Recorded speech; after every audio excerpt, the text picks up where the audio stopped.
Oke, assalamualaikum warahmatullahi wabarakatuh. Di sini saya akan menjelaskan sedikit mengenai bagaimana eh, Islam masuk di daerah Yogyakarta menurut teori bangsa Arab atau teori Mekah. Pertama, Yogyakarta ini sendiri tidak adalah sebuah kota yang tidak hanya dikenal sebagai kota pelajar saja, tetapi juga sebagai rahimnya di mana budaya Jawa dan nilai-nilai Islami berpadu dalam sebuah harmoni. Nah, seringkali kita bertanya-tanya nih, bagaimana sih sebuah kerajaan besar bisa berdiri teguh dengan landasan tauhid di tengah kuatnya tradisi lokal? Nah, maka hari ini kita akan menyusuri lorong waktu untuk melihat kembali sejarah peradaban Islam di Yogyakarta. Mulai dari teori kedatangannya yang jauh dari Jazirah Arab sana, hingga bagaimana sih tradisi tersebut tetap hidup di sela-sela modernisasi. Nah, pertama, banyak teori yang menjelaskan mengenai masuknya Islam ke Nusantara.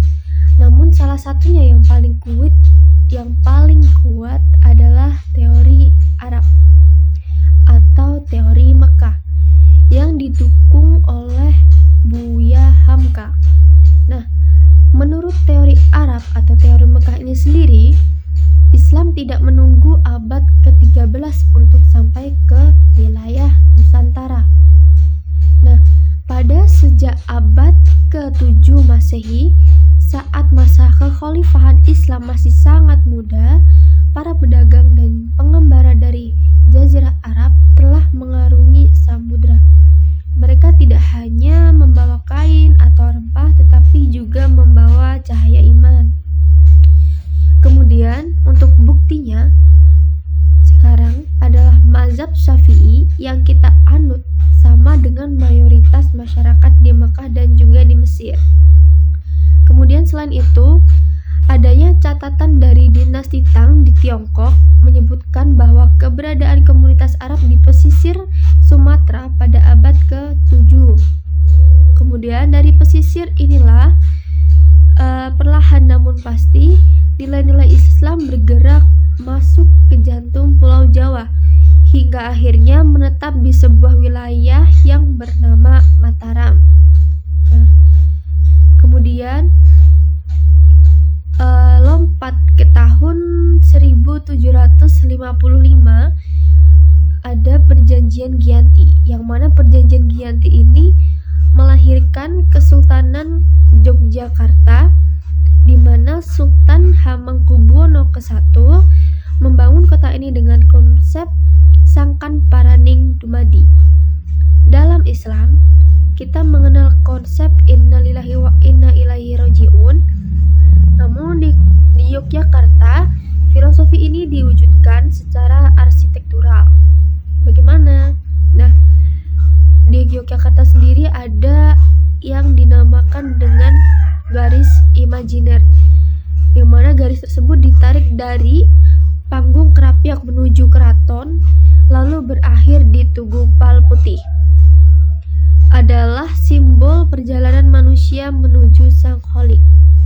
Disinilah Islam tidak menghapus budaya Jawa, tetapi Islam masuk ke dalam sendi-sendi kebiasaan masyarakat itu sendiri, serta raja bukan hanya penguasa politik, tetapi juga Sayyidin Panatagama Khalifatullah, yaitu pemimpin agama dan juga wakil Tuhan di bumi.